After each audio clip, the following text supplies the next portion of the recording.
And we're back. I'm just rolling it up. What do we got here? Some Dosey Doe 22 from Jive.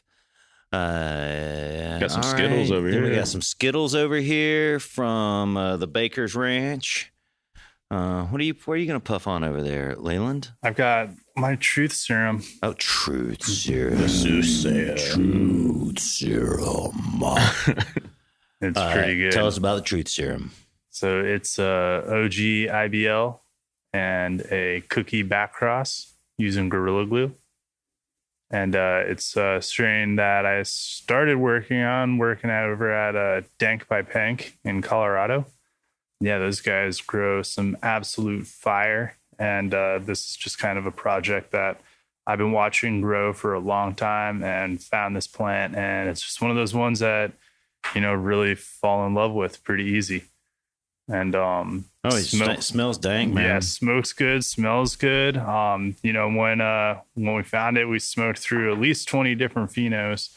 And that one we smoked towards the end, and I just remember it hitting harder than anything else. And that's really the real way to test what you're looking for. Laboratory tests only go so far. And we do love our laboratories. We love our Purple Scientific. We love our terpene results. We spend thousands of fucking dollars on this shit. Yeah. You got to look at you can grow everything in the perfect condition and test it to absolute,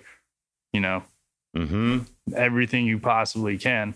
But if it don't smoke good. Yeah, if it doesn't smoke good and it grows like shit, then, so testing. The ones that really impress me are guys who haven't updated their grow since 2008, who are still growing the best weed, and nothing has changed, and they just keep it as simple and consistent as they possibly can. And they're not pursuing the top end, how hard can you push a plant? How much light can you give it? How much food can you give it? How much water can I give it? And it's more just, learning a system and keeping up with it. And they don't really need a whole lot to make it shine. And so when I see somebody who has everything fully dialed and is growing plants that look amazing, it's definitely impressive, but I don't think it speaks much to the genetic that it can perform in a perfect environment. I think it speaks much more to the genetic when it smokes amazingly, even when it's grown in a very old way. Yeah. Or with, random care. The guy who grew this weed cares a lot about his weed. This is, Fro from Jive, and have him on the podcast all the time. He's a great guy. But we were smoking weed recently, and he brought over 7 or 8 flavors, and they were all grown the same because we both have this hey, I want to plant a bunch of seeds and pheno hunt attitude, and we're literally looking for the best stuff. We're not really breeding. And, he brings over 5 or 6 different strains that were all grown the same, different strains, flowered the same amount of time, given the same fertilizers, and they all looked amazing. But when we went to smoke them, it was a different story, right? Oh man, this Kim Dog cross was so much superior to everything else, and the white ash that just fell off of it. And he's like, yeah, I fed it the same thing I fed everything else. Right. And it's literally just how that plant digests the nutrients so much more efficiently. So, and all of them, we started talking about it, and they all had a unique characteristic that we saw through and contributed to either a fertilizer application or environmental application that was unique to themselves. But man, that is difficult to do, is to grow large amounts of cannabis unique to each individual one. Oh, it's very difficult, especially at scale. I think what Leland was saying too is really important, and is finding a really good cultivar. I mean, when you're pheno hunting, the only thing I ever wish is that I had more seeds of the exact same thing I was looking for. And it was I wish I just had one more that had this slightly more unique characteristic or was easier to grow, like he mentions a lot of the time, because some of the best stuff you find ends up being some of the most difficult stuff to grow as well. Yeah, absolutely. I take this approach to it is I make culls throughout the grow. And as I've done this over the years, I've been doing this for years. I'll see plants that don't grow the way I want them to. I just throw them away or give them away to other people. Now, many people tell me this, oh man, that was the best plant I ever had. Oh, I love that genetic. I've been still growing it 7 years. Gave me a plant 10 years ago. I hear this story all the time. But for me, I'm really trying to get through it. And I can't see it all. But what I want is good growers. right? Specifically for me, I want like stretchers. I want ones that can take abuse, and we try to abuse them specifically, right? Because if they can stand abuse, like we said, and still grow great, awesome. I do tend towards a certain type of plant structure and nugget structure, but I can see the beauty of it all too. So I'm looking for like plant growth first. So I'll make these culls that are just like I don't, and I try to plant at such a number that I can do it, right? And then after we grow the seed out, I don't even usually take cuttings of first seeds. I just see if I want to. Right. It's like, oh no, that turned out pretty good. Now let's really plant it. Right. And track it and see, because man, every strain doesn't deserve it. Every pack of seeds, or man, we try to pack by the 200, plant by the 200. So every 10 packs of seeds might not deserve like a place in the clone room. Yeah. It just might, the genetic wasn't right. Well, or I didn't like it. Right. I haven't done a lot of breeding, but I've done a lot of seed runs where we do, like you just said, 200 or 500 at a time. And I don't know, time over time, we don't keep a single one out of 200. Yeah. It's like you said, someone just, it's as hard as it is after you spent the real estate. It's just some of them don't deserve it though. Yeah, they don't. And we've lost a fair amount of genetics over. Well, man, I got these two friends who've kept everything. My buddy Colin and my buddy Fletch, like for 20 years have kept I've got everything. my 5,000 square foot grow with 93 varieties in it. Well, actually, like Fletch like, is responsible. I've heard that name plenty of times. Yeah. He's responsible for getting the OG out to everyone in Colorado. Oh, dude, Fletch has made it happen for so many people, but you know, they've been able to retain it. And I was talking to him the other day, and he says he has all the strains that we've been smoking and talking about for 20 years. But he just usually it's cataloged.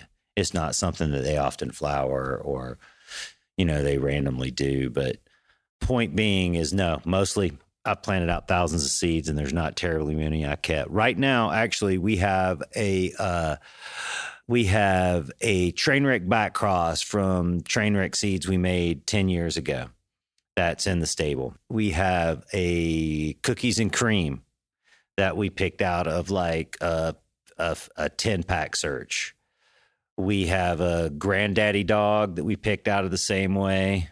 Everything else came either we made or came to us via like a clone or a cell culture, right?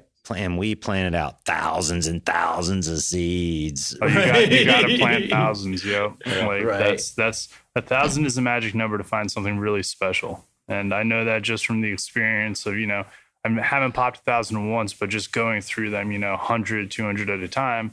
Like, because you can make something happen like that. Yeah, right. Definitely. Like, hey, I plant 100, I plant 100, I plant 100, I plant 100. And then the 10th pop, you're going to find one. The 10th time you do that, you're going to find a plant that's like, oh, Jesus, like shit. That was the one. That was the one. And I have a buddy, like, you know, every now and then it's like lotto. Like, I gave a friend of mine 5 seeds and he popped them and we found like an all-star. It was like, took 5 seeds that time. And it's, to this day, out of our commercial varieties, and this goes to what Leland's saying, is probably over half, if not a super majority of them, are still really high-end varieties we paid for from people that sprouted 1,000, 2,000, 3,000 seeds to find one winner. Or got lucky, man. You know, that purple train wreck that's throughout Colorado. We planted out hundreds and hundreds for years of that same genetic and didn't find a keeper. A friend of ours in San Francisco planted out 10 seeds and found the keeper, right? And then we stopped planting out seeds, and then that's the purple train wreck that's in Colorado. Because we like the weed, but like we just didn't find the keeper, and he just luck of the draw did. So it can happen. You can plant one seed and get fucking lucky, right? And we see that with lots of the great strains out there. We did a Pandora's box back cross. We just had some seeds. We had a whole room that was only Pandora, and then whether it's a light leak or something happens, you know, you have some Hermes here and there, and then we kept there's probably out of a 2,000 square foot room, 100 seeds or so total. And found a really, really nice one out of just only sprouting about 20 of them. You know, we got this great job, and I kind of touched on this earlier, is we get to see these grows all over the country and world even, right? People invite us from places all over to come to their grows for either product support or just to like show off or, you know, just to smoke us out. And man, what are some of the strange trends you guys are seeing out there? probably the most common stuff that's being grown are all of the, cake and pie and dessert plants, which I personally like. I see the reasoning behind it is because it looks beautiful. They're good growers. Huge potency, great yields, easy to grow. It's the Blue Dream effect. Yes, the Blue Dream effect, except like at least Blue Dream like had like a nice dreamy positive high. Like I just haven't been able to enjoy a stone off of any of those plants. Well, hopefully for you, it'll be a phase, just like the Gorilla Glue days and the right, gas exactly. days. It reminds me a lot of the Gorilla Glue days. Lava cake's pretty good. No, I love to see the wedding cake grow. Yo, right. We've got quite a few cake crosses. Blast to grow them. Like I said, I see why everybody likes to do it. Yeah, it's pretty. But that's the customers where like the trends it too. Go. Pretty in the garden means pretty in the dispensary. Pretty in the ate the weed. Customers like it too. Yeah, right. And for me, like I guess I'm more of a I like the smells. So for me, I'll pass on the looks if it smells amazing and. I follow my nose. I mean, this Dosido 22 is a perfect example of it. Like it doesn't quite have the same look as maybe what do we got over here? The hot rod or the cookies and cream. It's thinner calyx. It's white almost. When I do shop at a dispensary, I walk in and they're like, well, do you want the most potent thing? And I'm like, no, I want what's going to be the most flavorful and smells the best. What tastes the best? And emphasis on flavor. That is nice. Mm-hmm. Yeah, it is. But it's different, right? Mm-hmm. And we can appreciate it, and many people buy it just because it's Dosido 22 or whatnot. But it doesn't quite look like what the average Joe weed smoker considers good looking weed. It doesn't look like that. Yeah, and that's right. I mean, it's like we said, it's a trend. I mean, people really like purple. They like frosty. So when you can get purple and frosty and hit over 25% THC, be like hitting the 30s, mid 30s, then people are going to eat that up. So man, what do you think about what do you guys think about this this naming thing that's happening right now with people just using like candy bar names or candy names? And I mean, the cakes and the pastry, that type of thing comes in there too. But like, man, something that I've always like, how does the rubber meet the road on it? Right. Cause like a great name doesn't make a great strain. Right. But man, call something Sugar Babies and it's great. And you're like, goddamn, pass the Sugar Babies, Yeah. I don't know. Back in the day, all you had to do is add diesel to it and it would sell twice as much. Yeah.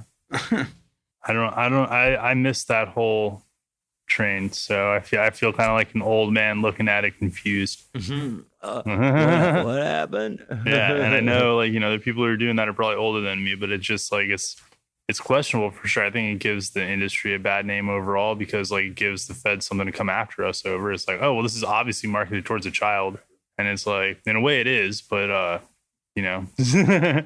Well, weed definitely makes me feel childlike all the time, and it's something I'm going to constantly try to hold on to. But it's not for children, right? Yeah, it's easy to take these contexts and distort them if you're not stoned and having positive memories of going to the fridge at 2 a.m. to eat ice cream. And but too, I mean, even if you're breeding, say, poinsettias, for instance, it's up to the person that genuinely creates that F1 to name it what they so choose, and whether it's based on the genetic lineage or just some random thought or happening. It is up to them. But much like Leland said, I think too, there should be some regard put out there for how you choose the name and respect and common sense, maybe. Well, I've always preferred like some type of genetic tree hint in the name as opposed to calling something cornflakes or Sugar Babies or something like that, right? Like, at least like the cake stuff, you'd be like, oh, it's Dosey cake, or right. You hear like, what it is, But then, I mean, you got stuff like Race Fuel and Hot Rod and Rude Boy and all great OG crosses that have no hint to their lineage, but are great names. Mm-hmm. You have no idea what they are. But unless you really know, you look into it, you remember, yeah. you figure it out. Right. And Just you can anyone. trust Leafly or whatever to tell you the correct information, because often it's not really correct. Legal. Yeah. Yeah. Totally. Who knows? Right. It's like right. Wikipedia. You can kind of say whatever you want. So, man, we go in these rooms all the time. What about grow trends, man? I mean, a big trend that's been trending hard for a number of years is LEDs. And now it's like double and triple stacked flower and veg of LEDs. And like, man, let's talk about that for a second. Back to the rubber meets the road. We still help consult actually on building quite a few grows out. And a lot of time, I guess, the triple racking is extensive versus intensive is a conversation we have a lot of time, and then budget and building too. So if, I guess where I would start if I had a really small building and my space was going to be limited and I knew I could never expand, I might look at, some multi-tier systems and like a pip racking system or something like that. But if you can build out a large amount of area and or expand over time, the ergonomics in a single tier, in a single plane, you're going to grow better product at a cheaper price because you can get to it. It's more accessible. But I would say that those are definitely trends, and we still help people execute both of them. And there's issues you encounter with them both.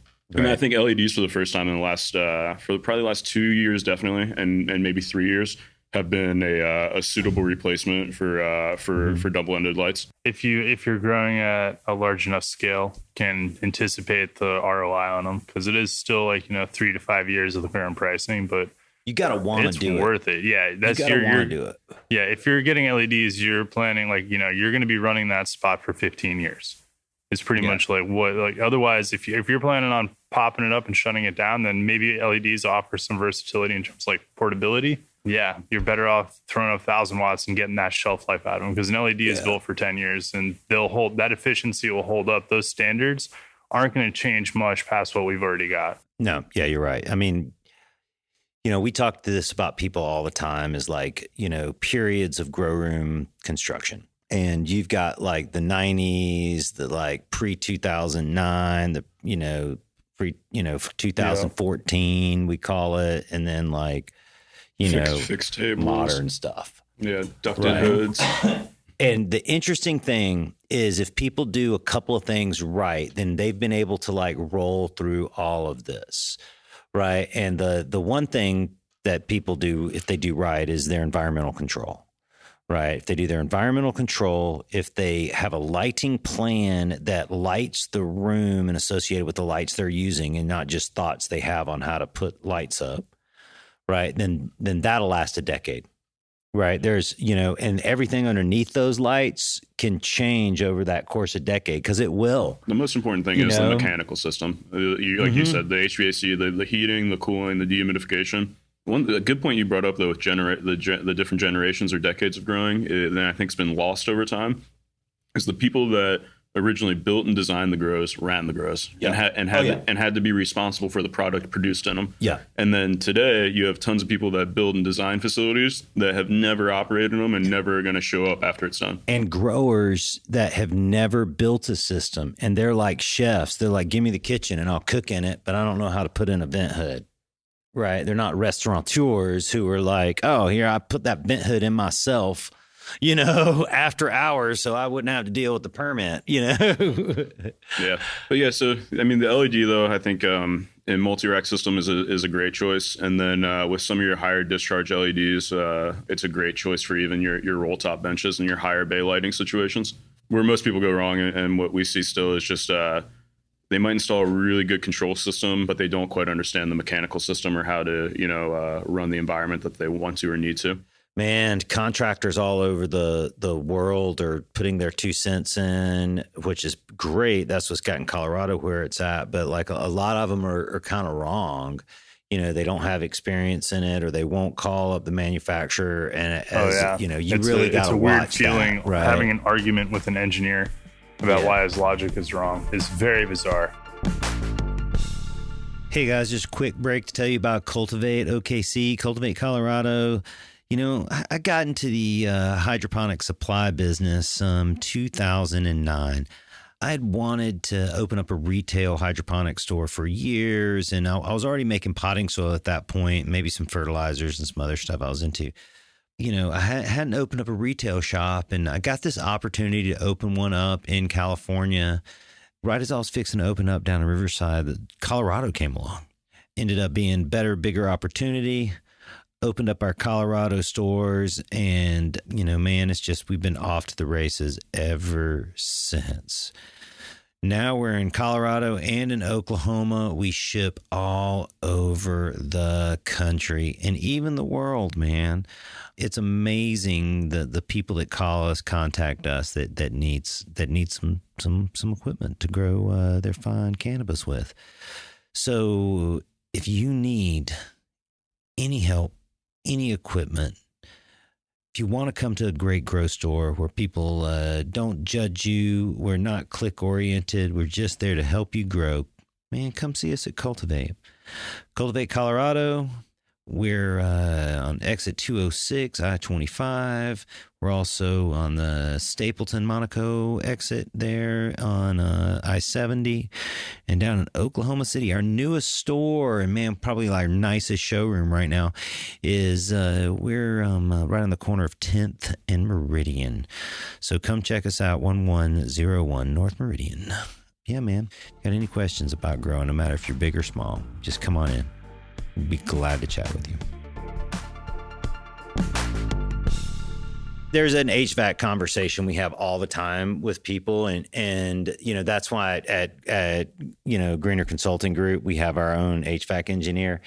Is you'll get an HVAC guy who's like, oh, okay, I can design this and put it in, and he might be a really good person to install equipment, but maybe not the best person to design your room. And if you get that, which is honestly is most of the craftsmen in the world, right? They know how to do this one thing or two things. They don't know how to do both sides of it. They can build a house, they can't design it, right? But man, sometimes they do design the house, and there's stuff that's just not right with it. And the same thing with HVAC guys.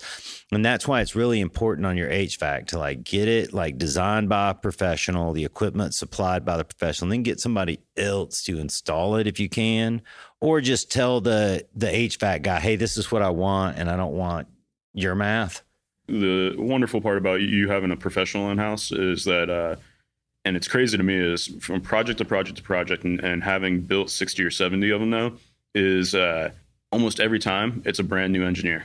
Mm-hmm. And like you just said, then they're starting for over. They've never designed one of these spaces, and they can absolutely get the loads right, and maybe, but it's not going to be a product that someone's learned from generation to generation of different growing styles and equipment.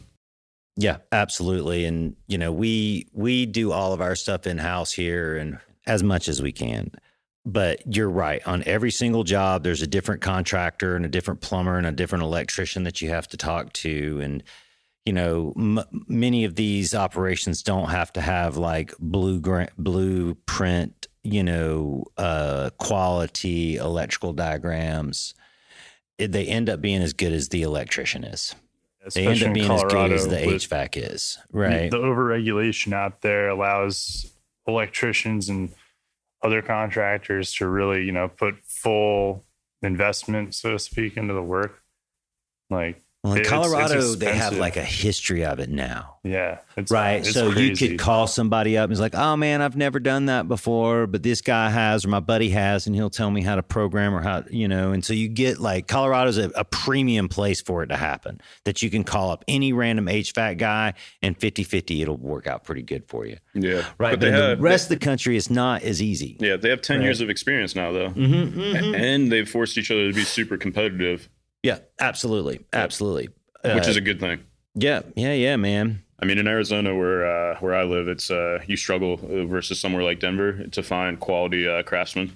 Right. For specific to the cannabis industry. I mean, if you want to build a custom house or you want to, like you said, there's one specific contractors out there, definitely. Yeah. I mean, that's why I started the Greener Consulting Group, is because I had contacts in all of these, different groups of people, right? This huge network of people that could do it right. So I can just call up the engineer who I know has done it before, electrical engineer or plumbing or whatever, or irrigation guy, and get him on the job it's a better scenario for us. But I tell you, man, if you're out there thinking about building an operation, just call somebody like me. You don't have to call me, but like, greenerconsultinggroup.com is a great place to start. But call somebody who really knows what they're doing, and don't ask your brother-in-law, who may be a really cool guy. And I got a great brother-in-law, Scott Outlaw. Yeah. But you know what I'm saying? Get like someone who's had a history in building like many of these things. And there are many, many people out there that have seen dozens, built hundreds. I mean, at Cultivate Colorado, I don't know how many grow rooms we're helping people build right now. Fuck, sure, dude. It's been thousands and thousands and thousands. Oh yeah, man, 100%. And I mean, you guys have seen the same thing too. And we've all seen people scale from small to like large. And it's really important to call people that absolutely have your interest in heart and don't just want to like sell you some stuff. And that's everybody in this room. Yeah. I think a couple other trends I've seen too while we were on the topic is you brought it up, were control systems. People have gone from using almost thermostats on the wall to some really, really simplistic controllers, to now a lot of people are investing quite a bit of money in control systems, and then also dosing systems, whether it's simple ones to pretty sophisticated ones in medium to large scale grows. Yeah, absolutely, man. I've used dosatrons for years. I bought my first one at a police auction. Nobody knew what it was. Right, I got it for like $10 or something. Oh, that's killer. And I'd worked with one when I was a kid. That was my first experience, was as a kid using the old D12s. Mm-hmm. Yeah. This was probably a D12 even. I grew tons of weed with that thing. Those things are bulletproof, man. And I'd kind of gotten away from it for a long time, but now we're here in Oklahoma, such a huge scale. You have to. Absolutely. Right? It saves whether any of those types of systems, especially like a dosatron type system, the labor savings on a daily basis from not mixing it out and weighing it, looking at it. It's, precision injection, and it's going to be pretty accurate every single time. Right. Yeah, absolutely, man. Hours. Yeah, absolutely. And, there's some limitations to the dosers, but like there's just tons of applications. People have used them for years. We started using them again a couple of years ago for our pest control methods. Right. Yep. And we mix up a stock solution. I've got like a portable cart with my doser on it, my sprayer on it. And, the whole unit just goes down to whatever section of the garden. I got 100 foot of hose. We spray everything down the way we want, and then just move it to the next section. And we put quick connects on it all. And so it just, pops in and out of place, and real easy to make. We strapped it all in on a dolly. Oh yeah. We started using them for even cleaning products. Oh yeah, absolutely. Notice how wasteful people are. Just even measuring out, $3 a gallon bleach, or $30 to $50 a gallon biosafe products, which are wonderful. But you start to see the mismeasurement of them and the savings and the return on that. It's quick. Yeah, absolutely. So we're on trends, man. You guys got outdoor, indoor, like. It's always a big conversation with us, like, how big's the outdoor market, how bad is it? We're having this like cool fusion now. Like the coolest trend I think I've seen has been the new greenhouses that are getting built, the high wall hardtop. They're really making a good case for efficiency in terms of just like yield per square foot, amount of turnover, and the amount of power it takes to run it and keep it stable through all 4 seasons. So, it's a pretty high investment. I mean, you're looking at basically spending as much money building a greenhouse as you are building an indoor facility, potentially more, like in the upwards of like $300 to $350 a square foot. But you're building a building that's going to grow weed anywhere in the world, or grow any crop anywhere in the world, and be able to create any environment that you want year round. It's pretty phenomenal. So, I've seen these systems running in like places where they're dealing with a 20-degree winter, sometimes dipping into the negatives, but then having to combat 100-degree summer. Everything stays stable. They don't skip a beat in their production. It's pretty incredible to see. Yeah, it's the use of thermodynamics is as a natural source that we all have is incredible, and these greenhouses really like show it. And we use it in our business all the time for, just moving air around, right? And we see it in grows all the time. But these high wall greenhouses, you're able to really separate the heat from your greenhouse. You can, there's many ways people do it, but like, passive roofs or roofs that open or roofs that vent, or, circulating air from the roof down into the inside of, when Absolutely, it's cold. yeah. Like, I mean, it's really exciting on what's going on in greenhouse efficiency develop and man, like all the types of like natural heating and cooling technologies that are going on right now. Water, glycol, like, radiant floor and geothermal. Like there's just so many great options. Yeah, it's pretty cool. Right. It's been wonderful. I mean, the one thing the cannabis space is afforded from a price per pound that we get is investing in some of the best technologies that are available. Mm-hmm. So it's great. Yeah. You get to see all that stuff. Yeah, they get to afford to. And, man, I tell you, cannabis growers, man, you guys, like, I just love how excited you get about the next thing, because I get excited. Right. I love it. Yeah. One thing I get excited about, I'm a total nerd for like, waste potential and just all the stuff we throw away that we view as trash, and like the ways, the things that we're going to figure out to, incinerate and recapture and concentrate that and turn it into something that's usable. Whether it's more plastic, whether it's compost, there's a lot of potential on the horizon to clean up our mess and make an industry out of it. Yeah. And those are the cool things that I see. So, I choose to have potential for the future and the outcomes and the science that's being applied to the situations that we're in, that we contribute to every single day. Because in my opinion, like there's never anything short of potential in every situation. Okay. Well, if you've been listening to the podcast for a while, then you know that I like potting soil, make potting soil, cocoa potting soil specifically. And, I just wanted to talk to you about how much I love cocoa fiber and why you should use it and why your plants should be in cocoa fiber, and they're going to love it too. One, man, my new product, Coco's Growers HP, is just an incredibly clean product and made for indoor cultivation. I mean, you can use it anywhere, but man, it is clean as you can get it. We try extremely hard to avoid all cross-contamination, all bugs, weeds, and seeds. We keep it all inside. It's manufactured all inside. We treat it like a bakery. We start out clean. We end clean. We clean up while we're going through the day. We really try to take a great effort to put this quality product together. So the number one reason you should use Growers HP is, man, it is clean. Number two reason you should use Growers HP is, man, this product, we have developed it, man, almost specifically because we want to see like just incredible root development and root growth. And that's what this product does.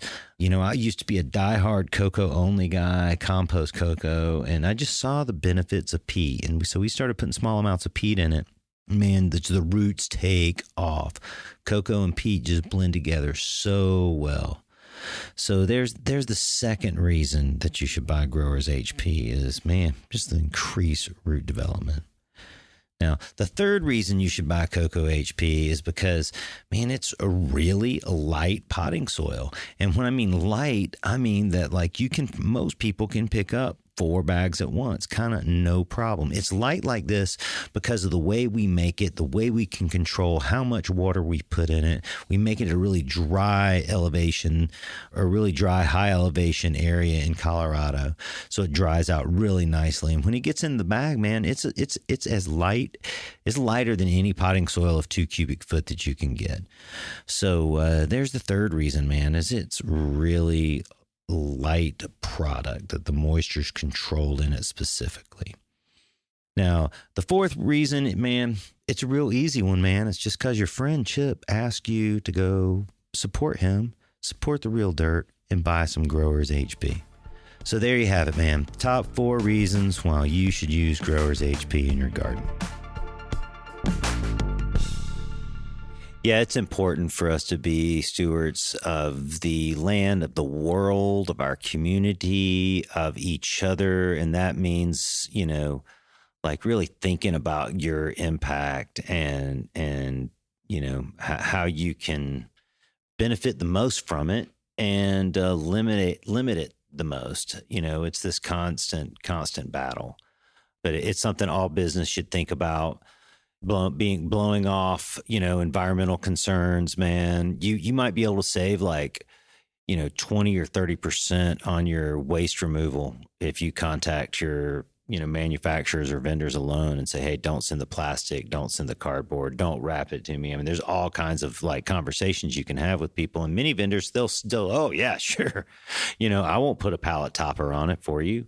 I'll only wrap it twice for you. And that's like better for you because you're putting 20% less into waste disposal. And, that's just one way to think about, our environmentalism and how there's a return on investment. And the smart business people, they try to hustle that all the time. And even at Front Row, using a dry soluble fertilizer that you're not buying excessive amounts of liquid bottles and then putting that burden on the environment. People look at it differently, but it's when you use something that goes the furthest and has the highest usage, you're going out. Give me a stat on that. How many, one bag of Front Row, which is a 25-pound bag, something, right? Yeah. 25-pound bag, and it's like, I don't know, it's 20 inches, 24 inches by like 16 inches. That's how big the bag is, right? 12 to 17 gallons, depending on the part. Usually. So that's 12 to 17 gallons. So that would mean, you would have 17 1-gallon containers. Okay. You only 25-pound bag. Yeah. For one 25-pound bag. Oh, you use 5-gallon containers. Well, man, you'd still have 4. If you have 17 gallons, because like your 2.5 gallons got to come from somewhere. Yeah, and then the density of those materials from an injection mold bottle or whatever it is. Yeah, it's crazy. Yeah, exactly. So we should all think about it, man. That's for sure. No matter what it is in our business, right? Mm-hmm. Hey, man, we're already kind of into the future, dude. Let me hear some predictions. What's going on next? What's happening next in cannabis? Oh boy. That's a lot. Yeah, that's a lot. I would like just pick one. I would like to think, we were talking about the greenhouses. There would be some more efficiency from that standpoint. Hopefully some more investment into stewardship, as we run into problems. Like, we've always been problem solvers. We like to throw ourselves at problems and make things better. And I think that's one of the coolest things, like, going back to one of our first conversations we had about the liquid nutrients and like making it fun. Like, how else do we keep making this fun? Mm-hmm. And so I think being able to think beyond just the grow and like how we're taking care of ourselves in the back end, I think that's a trend that's developing. And as a community forms and a network forms and we get consumers and we get direct consumer feedback, and now we hear from people and dollars are speaking on a legal basis every day. So I think that's one trend that's developed pretty quickly. And then, another one would probably just be the weeds getting danker. It does always get better. Watch out. Yep. We're gonna have 50%ers. You guys remember Cheech and Chong? One of the things that they made this joke is like, it was a grow joke. It was like, I want the Afghan that don't stink. Right. And the joke there is you don't want anybody to smell it because you're growing it, or you're like transporting across the country or in the airport. You don't want to get caught. But like, now it's a different story. Yeah. Right. Your Afghan gotta stink. It's gotta stink. Yeah. I think on the flip side, from the future and what I've been seeing, definitely from a trend is, especially in limited license states where you're like in a Maryland or Arizona, states that don't just have, like 900 grows like Colorado, for instance. The most successful operators in those states have started consolidating some of the businesses in those states, and then also going out and becoming more and more often what we refer to as multi-state operators as well.